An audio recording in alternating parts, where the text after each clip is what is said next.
Hello students, நம்ம இந்த கிளாஸ்ல என்ன பார்க்கலாம்னா எக்ஸாம்பிள் சம்ஸ் பார்க்கலாம். ஸோ எக்ஸாம்பிள் 3.41 பாருங்க கிராஃப்ல புக்கில் பேஜ் நம்பர் 112. ஸோ புக்கில் பேஜ் நம்பர் 112 எல்லாம் எடுத்துக்கோங்க. So exercise 3.9 3.9 related example sums இப்போ பார்க்கலாம். ஓகேவா? ஸோ புக்கில் பேஜ் நம்பர் 112. ஸோ எல்லாம் கொஸ்டின் பாருங்க. ஃபர்ஸ்ட் சம் என்ன தந்திருக்காங்கன்னு பாருங்க. Draw a straight line by joining the points A minus 2,6 B 4,3 அப்படின்னு தந்திருக்காங்க. ஸோ கிராஃபில் இந்த ரெண்டு பாயிண்ட்டும் நான் பிளாட் பண்ணிட்டு ஸ்ட்ரெயிட் லைன் இது ரெண்டும் நான் ஜாயின் பண்ணுமாமா. ஓகேவா? ஸோ அதான் தந்திருக்காங்க. எப்படி போடலான்னு பாருங்க. ஸோ இப்போ பாருங்க, நான் லைன் ட்ரா பண்ணிட்டேன். இது வந்து எக்ஸு, இது எக்ஸ் டேஷ், இது வந்து ஒய், இது வந்து ஒய் டேஷ். ஓகேவா? ஸோ இந்த மாதிரி பண்ணியாச்சு. ஸோ நம்ம பாயிண்ட் இங்கே மார்க் பண்ணலாமா? ஸோ இது வந்து 0. இந்த பாயிண்ட் என்னது? நம்ம ஆர்ஜின். ஓகேவா? 0,0 இந்த பாயிண்ட்டு. ஸோ இங்கே 1 2 3 4 5 6 7. அதே மாதிரி இந்த சைடு பார்த்தீங்கன்னா -1 -2 -3 -4 -5 -6 -7 வருது. ஸோ இது வந்து ஒய் ஆக்சிஸாக இங்கே என்ன வரும்? 1 2 3 4 5 6 7 போயிட்டே இருக்கும். அதே மாதிரி இங்கே பார்த்துங்க -1 -2 -3 -4 -5 -6 -7 இப்படி போதா? ஸோ அவங்க புக்கில் என்னென்ன பாயிண்ட் தந்திருக்காங்கன்னு பாருங்கள் கொஸ்டினில். ஸோ கொஸ்டினில் பார்த்தீங்கன்னா என்ன பாயிண்ட் தந்திருக்காங்க? -2,6 4,3. ஸோ இந்த ரெண்டு பாயிண்ட்டும் தந்திருக்காங்க எனக்கு. ஸோ இந்த ரெண்டு பாயிண்ட்டும் நான் பிளாட் பண்ண போகிறேன். ஃபர்ஸ்ட் என்ன பாயிண்ட்டு? -2,6. ஸோ -2, ஸோ பாயிண்ட் நான் இங்கே எழுதுறேன் பாருங்க. நீங்கள் கிராஃப் இப்படியெல்லாம் எழுதக்கூடாது, உங்களுக்கு தெரியணுங்கிறக்காண்டி நான் இந்த இடத்துல எழுதுறேன். சரியா? கிராஃப் ஷீட்டில் நம்ம வேறு எதுவுமே எழுதக்கூடாது. நான் உங்களுக்கு தெரியணும் அப்படிங்கிறக்காண்டி நான் மட்டும் இங்கே எழுதுறேன். ஓகேவா? நீங்கள் அப்படி எழுதாதீங்க. இங்கே என்ன இருக்குது? -2,6. ஸோ -2வை நான் எக்ஸில் பார்க்கணும். ஸோ எக்ஸில் எது -2னா இதுதான் -2. 6 வந்து ஒய் ஆக்சிஸில் பார்க்கணும். ஸோ ஒய் ஆக்சிஸில் 6 இங்கே இருக்குது. அப்போ -2ல் 6ன்னா எனக்கு இந்த பாயிண்ட் வருமா? ஸோ இது என்னது? என்ன பாயிண்ட்டு? -2,6. ஓகேவா? நெக்ஸ்ட் என்ன பாயிண்ட் தந்திருக்காங்க? 4,-3. ஸோ எக்ஸில் 4. இன்னொரு பாயிண்ட் என்ன? 4,-3. எக்ஸில் 4, ஒயில் வந்து -3. ஸோ எக்ஸில் 4 இங்கே இருக்குது, ஒயில் -3 எனக்கு எங்கே இருக்குன்னு பாருங்கள், இந்த இடத்துல இருக்கா? ஸோ எக்ஸில் 4, ஒயில் -3. ஸோ இப்படி வருது எனக்கு. ஸோ இந்த பாயிண்ட் என்ன? 4,-3. ஓகேவா? ஸோ இந்த ரெண்டு பாயிண்ட்டையும் இப்போ ஜாயின் பண்ணிடுங்க. ஸோ இப்போ பாருங்க, நான் ஸ்கேல் வச்சு இந்த பாயிண்ட்டையும் நான் ஜாயின் பண்ண போகிறேன். இப்படி ஜாயின் ஆதா? ஓகேவா? ஸோ இப்போ ஜாயின் ஆகும்போது எனக்கு இந்த லைன் இருக்குல்ல, ஸோ இந்த லைன் எனக்கு எங்கெங்கெல்லாம் டச் ஆகுதுன்னு பாருங்கள். ஸோ இது கொஞ்சம் நீங்கள் எக்ஸ்டெண்ட் பண்ணிக்கோங்க. எக்ஸ்டெண்ட் பண்ணி ஒரு ஏரோ மார்க் போட்டுருங்க. அதே மாதிரி இங்கேயும் எக்ஸ்டெண்ட் பண்ணிக்கோங்க. இங்கே ஒரு ஏரோ மார்க். ஓகேவா? ஸோ இந்த லைன் நான் ட்ரா பண்ணிட்டேன் அவங்க தந்திருக்க பாயிண்ட் வச்சு. ஸோ இந்த பாயிண்ட் எக்ஸ் ஆக்சிஸில் எந்த இடத்துல டச் ஆகுதுன்னு பாருங்கள் இந்த லைனு. ஸோ இந்த லைன் வந்து எக்ஸ் ஆக்சிஸில் எனக்கு இந்த இடத்துல டச் ஆகுதா? ஸோ இந்த பாயிண்ட் எனக்கு என்ன? இங்கே லைன் டச் ஆகிற பாயிண்ட் இது. சரியா? இந்த பாயிண்ட் எனக்கு என்ன? எக்ஸ் வந்து 2. இந்த எக்ஸ் ஆக்சிஸ் மேலேயே லைஸ் ஆயிருந்துச்சுன்னா ஒய் எனக்கு 0வா? ஸோ இந்த பாயிண்ட் வந்து 2,0. ஓகேவா? ஸோ இந்த மாதிரி எக்ஸ் ஆக்சிஸ் மேலேயே லைஸ் ஆயிருந்துச்சுன்னா இது என்ன சொல்லுவேன்னா, இது என்னது? எக்ஸ் இன்டர்செப்ட் பாயிண்ட் அப்படின்னு நான் சொல்லுவேன்.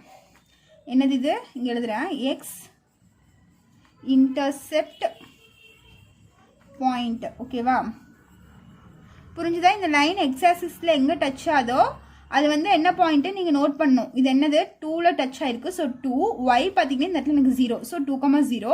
இந்த மாதிரி எக்ஸ் ஆக்சிஸ் மேலேயே லைஸ் ஆயிடுச்சுன்னா அது எக்ஸ் இன்டர்செப்ட் பாயிண்ட்டுன்னு சொல்லுவோம்.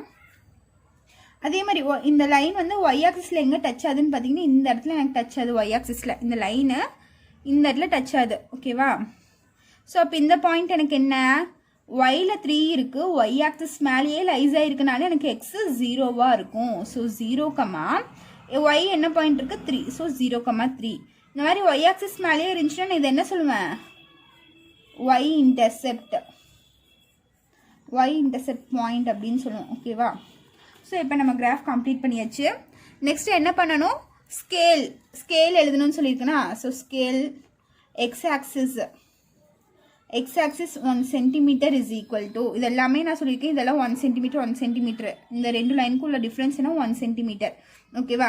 நம்ம பாயிண்ட்ஸ் எப்படி எடுத்திருக்கோம், ஒவ்வொன்றா தானே எடுத்திருக்கோம், 1 2 3 லைனாக தானே எடுத்திருக்கோம். So x axis 1 centimetre is equal to 1 unit. ஓகேவா? So y axis 1 centimetre is equal to, y ஆக்சிஸ்லேயும் எப்படி எடுத்திருக்கேன் 1 2 3 தானே எடுத்திருக்கேன். ஸோ ஒவ்வொன்றா எடுத்திருக்கனால 1 யூனிட். இது கண்டிப்பாக எழுதணும். ஓகேவா? ஸோ அவ்வளோதான் இந்த சம்மு. நெக்ஸ்ட் சம் பார்க்கலாம். சம் என்னது, எக்ஸாம்பிள் 3.14. ஓகேவா?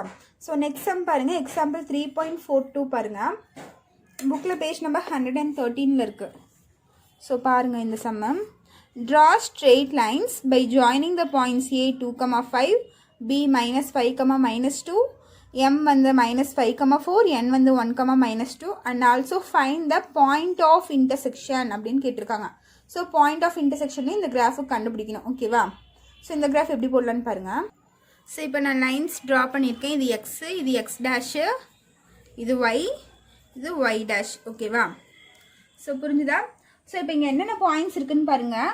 நான் இங்கே எழுதுகிறேன். A வந்து 2,5, B வந்து -5, -2, அதுக்கப்புறம் M வந்து -5, 4, N வந்து 1, -2. ஓகேவா? ஸோ இந்த பாயிண்ட்ஸ்லாம் அவங்க தந்திருக்கிறது கிவன். ஸோ உங்களுக்கு இந்த இடத்துலையே எழுதுனா உங்களுக்கு கிராஃப் போடுறதுக்கு ஈஸியாக இருக்குன்னு சொல்லிட்டு நான் இந்த இடத்துல எழுதுகிறேன். நீங்கள் கிராஃப் ஷீட்டில் எழுதும் போது என்ன பண்ணணும், கொஸ்டினை இந்த பாயிண்ட்ஸ் எல்லாம் நீங்கள் இந்த சைடு எழுதணும், ரைட் ஹேண்ட் சைடு தான் நீங்கள் இது எல்லாமே எழுதணும். ஓகேவா? ஸோ என்ன எக்ஸாம்பிள் சம், இது என்ன எக்ஸாம்பிள் சம்னு பார்த்தீங்கன்னா எக்ஸாம்பிள் 3.42.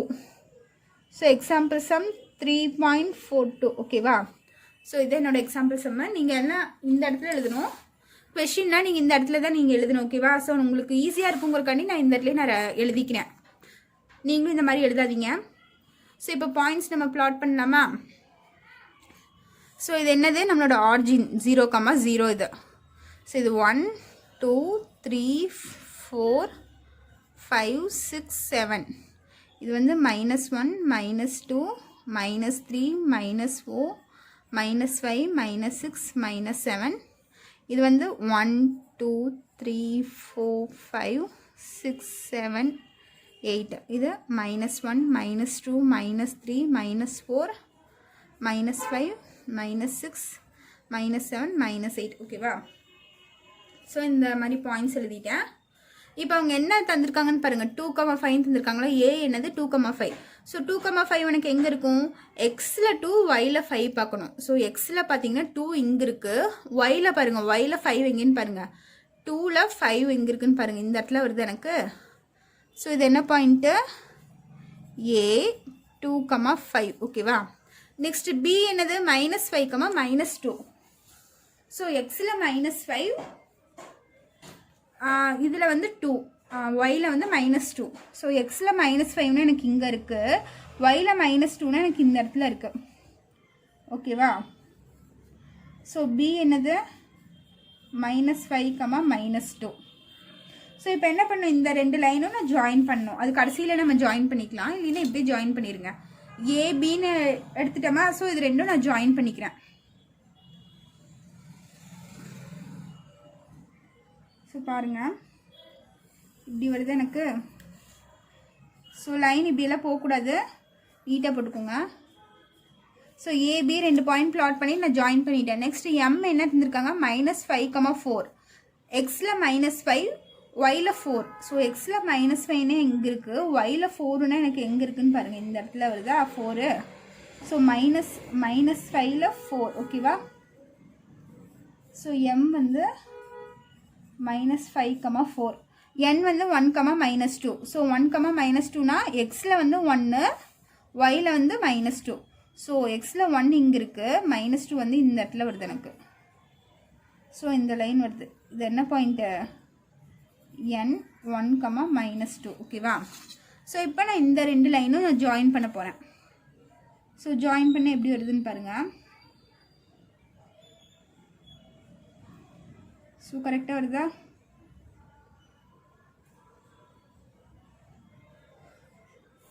ஸோ இப்படி ஜாயின் பண்ணிக்கோங்க. ஓகேவா? ஸோ இந்த மாதிரி நான் 2 பாயிண்ட்டும் பிளாட் பண்ணி ஜாயின் பண்ணிட்டேன். அவங்க கொஸ்டின் என்ன கேட்டிருக்காங்கன்னு பார்த்தீங்கன்னா point of intersection. So point of இன்டர்செக்ஷன்னா என்னென்னா 2 பாயிண்ட்டு எங்கே கட் ஆகுதோ அதுதான் பாயிண்ட் ஆஃப் இன்டர்செக்ஷன். சரியா? இந்த 2 லைனும் எந்த இடத்துல எனக்கு கட் ஆகுதுன்னு பாருங்கள். இந்த இடத்துல எனக்கு கட்டாதா? ஸோ 2 லைன், இந்த லைனும் எனக்கு இந்த இடத்துல கட்டாது. ஸோ இதுதான் என்னோட பாயிண்ட் ஆஃப் இன்டர்செக்ஷன். ஸோ இது என்னது? எனக்கு இன்டர்செக்டிங் பாயிண்ட்.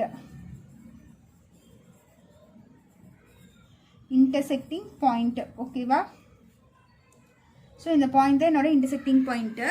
ஸோ நெக்ஸ்ட்டு இந்த லைனு எனக்கு எங்கே எக்ஸ் ஆக்சிஸில் ஜாயின் ஆகுதுன்னு பாருங்கள். இந்த இடத்துல இது இருக்கா? ஸோ இந்த பாயிண்ட் என்ன சொல்லுவேன்? இந்த லைன் எங்கே எக்ஸில் ஜாயின் ஆகுதோ இது வந்து என்னோட எக்ஸ் இன்டர்செப்ட். ஓகேவா? இப்போ இந்த பாயிண்ட் என்ன ஆகும்? -3,0ன்னு ஆகுமா? இந்த லைன் இந்த இடத்துல தான் எனக்கு எக்ஸ் ஆக்சிஸ் வந்து இது. இந்த லைன் வந்து எனக்கு இங்கே தான் போய் டச் ஆகுது எக்ஸ் ஆக்சிஸில். ஓகேவா? ஸோ இதுதான் என்னோட எக்ஸ் இன்டர்செப்ட். புரிஞ்சுதா? எக்ஸ் இன்டர்செப்டில் வந்து y 0வாக இருக்கும். ஓகேவா? நெக்ஸ்ட் y இன்டர்செப்ட் பாருங்கள். y இன்டர்செப்ட் எனக்கு என்ன வருதுன்னு பாருங்கள். இந்த லைன் எங்கே போய் y ஆக்சிஸில் ஜாயின் ஆகுதுன்னா எனக்கு இந்த இடத்துல ஜாயின் ஆகுதா? ஸோ அப்போ இந்த பாயிண்ட் என்ன? எனக்கு 3,0. ஓகேவா? ஸோ எந்த y ஆக்சிஸில் எந்த இடத்துல போய் ஜாயின் ஆகுதுன்னு பார்த்தீங்கன்னா 3ங்கிற பாயிண்ட் கிட்ட தான் போகுது. அப்போ 3,0 இது வந்து என்னோட y இன்டர்செப்ட். ஓகேவா? ஸோ இது என்னோட கிராஃபு. இதெல்லாம் முடிச்சிட்டோமா? நெக்ஸ்ட்டு ஸ்கேல் எழுதுவோம். Scale x axis 1 centimetre is equal to என்னென்ன எடுத்திருக்கோம்? 1 2 3 தானே லைனாக தானே எடுத்திருக்கோம். So 1 unit. y axis 1 centimetre is equal to y ஆக்சிஸ்லேயும் 1 2 3 தானே எடுத்திருக்கோம். So 1 unit. ஓகேவா? ஸோ இது என்னோட ஃபைனல். இப்படி தான் ஒரு கிராஃப் போட்டு முடிக்கணும். ஸோ நீங்கள் இந்த பாயிண்ட்டு, இந்த எக்ஸ் இன்டர்செப்ட் y இன்டர்செப்ட்லாம் பார்த்துக்கோங்க. ஓகேவா? ஸோ எக்ஸ் இன்டர்செப்ட்னா y 0வாக இருக்கும். y இன்டர்செப்ட்னா எனக்கு ஸோ இந்த இடத்துல 0,3ன்னு வரும் எனக்கு. ஒயில் இது வந்து y ஆக்சிஸ் தானே. அப்போ இங்கே வந்து 3 தானே இருக்குது ஒயில். இப்போ எக்ஸ் வந்து 0, இது 0,3ன்னு மாற்றிக்கணும். ஓகேவா? ஸோ y இன்டர்செப்டில் எனக்கு எக்ஸ் 0வாக இருக்கும். ஓகேவா? ஸோ இதுதான் இந்த கிராஃபை. நெக்ஸ்ட் சம் பார்க்கலாம். ஸோ நெக்ஸ்ட் சம் பாருங்கள். எக்ஸாம்பிள் 3.43 பாருங்கள். என்ன கொஷின்னா draw the graph of x is equal to 5 அப்படின்னு தந்துட்டாங்க. ஓகேவா? ஸோ வெறும் எக்ஸ் இஸ் ஈக்குவல் டு 5ன்னு தந்திருக்காங்க. நம்ம எப்படி பாயிண்ட்ஸ் பிளாட் பண்ணுறதுன்னு நினைக்கிறீங்களா? ஸோ இது ஈஸியாக போட்டுடலாம். ஸோ எப்படின்னு சொல்கிறேன் பாருங்கள். ஸோ கிராஃப் நோட்டில் வந்து ரைட் ஹேண்ட் சைடு எடுத்துக்கோங்க. ஸோ இந்த சைடு தான் நம்ம கொஸ்டின் எழுதணும். ஓகேவா? ஸோ இப்போ பாருங்கள். என்ன எக்ஸாம்பிள் 3.43. ஓகேவா? ஸோ என்ன தந்திருக்காங்க? Draw the graph x is equal to 5ன்னு தந்திருக்காங்க. ஸோ இந்த சம் எப்படி போடுறதுன்னு பாருங்கள். எக்ஸ் இஸ் ஈக்குவல் டு 5ன்னு தந்திருக்காங்க. ஸோ அவங்க எக்ஸுக்கு வந்து இந்த வேல்யூ கான்ஸ்டன்ட்னு அவங்களே தந்துட்டாங்க. எக்ஸுக்கு இந்த வேல்யூ தான், ஒய்க்கு எந்த வேல்யூ வேணாலும் இருக்கலாம். ஓகேவா? ஸோ அதை நம்ம எப்படி எடுத்துக்கணும்னு பாருங்கள். ஸோ அவங்க என்ன சொல்லிட்டாங்க? எக்ஸ் இஸ் ஈக்குவல் டு 5ன்னு அவங்களே தந்துட்டாங்க. ஸோ எக்ஸ் வேல்யூ வந்து 5 தான். ஓகேவா? ஒய்க்கு வந்து நம்மளா வேல்யூ எடுத்துக்கலாம். ஓகேவா? அது எப்படி எடுக்கணும்னு பாருங்கள். ஸோ நீங்கள் எழுதிக்கணும் X is equal to 5. That means X coordinate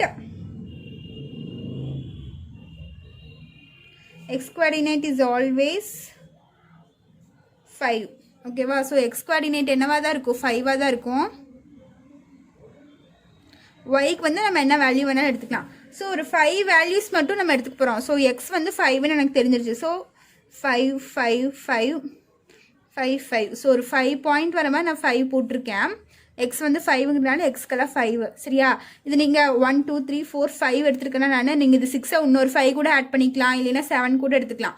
so நம்மளுக்கு எப்போவுமே இந்த மாதிரி தந்துருந்தால் ஒரு 5 பாயிண்ட் மட்டும் எடுத்தால் போதும் நம்மளுக்கு. ஸோ ஒய்க்கு நான் எப்படி போடுறேன்னு பாருங்கள். ஒய்க்கு வந்து -2 -1 0 1 2. சரியா? ஒய்க்கு வந்து இந்த வேல்யூஸ் எடுத்துக்கிறேன். நானாக தான் எடுத்திருக்கேன். -2 -1 0 1 2. ஸோ இது -3 எடுக்கலாம், -4 எடுத்துக்கலாம், நீங்கள் எப்படி வேணாலும் எடுத்துக்கலாம். ஓகேவா? -2 -1 0 1 2. நெகட்டிவ் வேல்யூவில் 2 எடுத்திருக்கேன், பாசிட்டிவ் வேல்யூவில் 1 எடுத்திருக்கேன், அதுக்கப்புறம் 1ல் 0 1 எடுத்திருக்கேன். ஓகேவா? ஸோ இதுக்கு எப்படி கிராஃப் போடுறதுன்னு பார்க்கலாம். ஸோ இப்போ என்னென்ன பாயிண்ட் இருக்குன்னு எழுதிக்கோங்க. 5, -2 ஃபஸ்ட்டு எப்போவுமே எக்ஸ் தான் இருக்கணும், செகண்ட் ஒய் இருக்கணும். ஓகேவா? 5, -2, நெக்ஸ்ட்டு 5, -1, நெக்ஸ்ட்டு 5, 0, நெக்ஸ்ட்டு 5, 1, நெக்ஸ்ட்டு 5, 2. ஓகேவா? ஸோ இதே என்னோட பாயிண்ட்ஸு. நீங்கள் கிராஃப் ஷீட்டில் நீங்கள் இந்த சைடு எழுதும் போது எப்படி தான் எழுதணும், பென்சிலில் தான் எழுதணும், பெண்ணே யூஸ் பண்ணக்கூடாது கிராஃபில். சரியா? ஸோ நான் பென்சில் இல்லைனா உங்களுக்கு கிளியராக இருக்காதுன்னு சொல்லிட்டு நான் பென்னில் எழுதுகிறேன். நீங்கள் எப்போவுமே பென்சில் தான் யூஸ் பண்ணணும் கிராஃப் பொறுத்த அளவுக்கு. ஸோ நம்ம இந்த பாயிண்ட்டுக்கு நான் இப்போ கிராஃப் போட போகிறேன். ஸோ நான் இப்போ லைன்ஸ் ட்ரா பண்ணிவிட்டு இதை வந்து எக்ஸு, இது எக்ஸ் டேஷ், இது வந்து இது வந்து ஒய், இது வந்து ஒய் டேஷ். ஓகேவா? ஸோ இப்போ நான் பாயிண்ட்ஸ் எழுதுறேன். இது வந்து 0, ஆரிஜின் எப்போவுமே 0, 0. இது 1 2 3 4 5 6 7 8. ஸோ இது -1 -2 -3 -4 -5. இது என்னது 1 இது 1 2 3 4 5 6 7. இது -1 -2 -3 -4 -5 -6. ஓகேவா? ஸோ இந்த மாதிரி நான் பாயிண்ட்ஸ் எடுத்துட்டேன். இப்போ நான் என்னென்ன பாயிண்ட் எடுத்திருக்கேன் நீங்கள் பாருங்கள்.